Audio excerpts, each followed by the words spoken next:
year ago this month, at 4800 San Jacinto in Houston, Texas, this man refused to take a step. For the past year, he's been virtually incarcerated in this country. He's undergone all of this for the obvious reason that he didn't have the courage to fight such as Joe Frazier, Jerry Quarry, and Jimmy Ellis. Why would you say that? I didn't have the courage to fight Joe Frazier and Jimmy Ellis and Jerry Quarry. I mean, why would you say that? I mean, you know, I've never showed no fear of nobody. And why would you, as many times as you have came to my fights, knowing you had money bet on other people, I beat them. I mean, why would you, seriously, I mean, why would you sit here on television and talk about me being afraid of Jerry Quarry or Joe Frazier? I mean, that's wrong. I mean, we just don't get along no kind of way. And you've been spreading that kind of gospel at every college campus in this country. Every college that I go to, everybody asks me about Howard Cosell. Why is it that you and Howard Cosell can't get along? And my answer is we just don't get along. I mean, you just talk a lot of stuff that don't make sense. I mean, why would you open up the show and you told me you would ask me a few nice questions. Why would you open up the show talking about I'm afraid of Joe Frazier and Jerry Quarry? You really believe that they have a chance against me? Well, I think you come to all of my fights. You follow me all over the world, Germany, London, Canada, and why? And you, I see you at ringside talking about these homemade champions. Now, do you really believe they could beat me?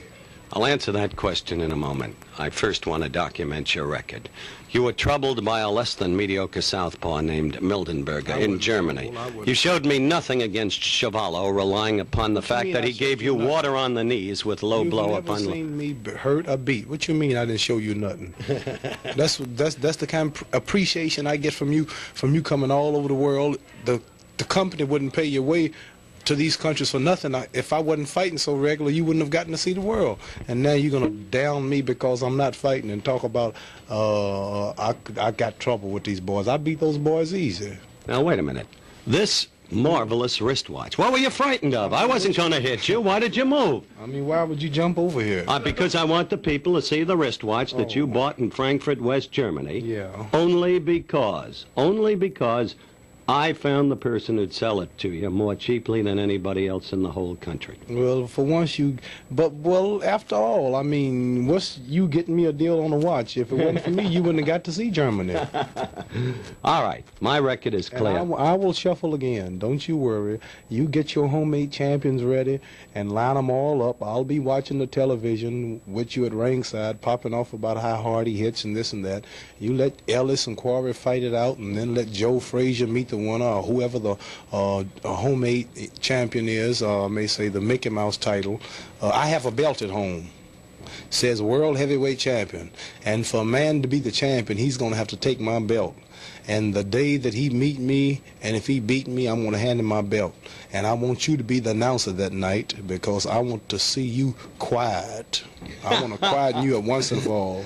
Ah, you son of a gun, you've had enough fun with me. You know that the one guy who has persistently maintained that there is one heavyweight champion in this world is Howard Cosell. And I have said repeatedly that you could beat all of these guys. But you make a lot of cracks. I mean, you just said I had a lot of trouble with these boys, and you're talking about me getting out of boxing in time to duck Frazier and this and that, and I don't know what you're going to do. Mm-hmm. You don't look as broke as you're supposed to be. No, what you mean broke? Everybody says you're broke. You got no money. You gave it all to Elijah Muhammad. No, how could I give it to Elijah Muhammad? I mean, the government, the American government, took 90% of all of my money before I got it. You know that Lowell Sponsoring Group had that deal called the Joe Louis tax law.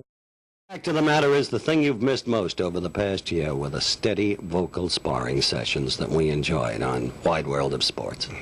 Well, we had a lot of fun, but let's let the other boys have a chance and build some more contenders. After beating Zoe Foley, you know, no one was left for me to fight.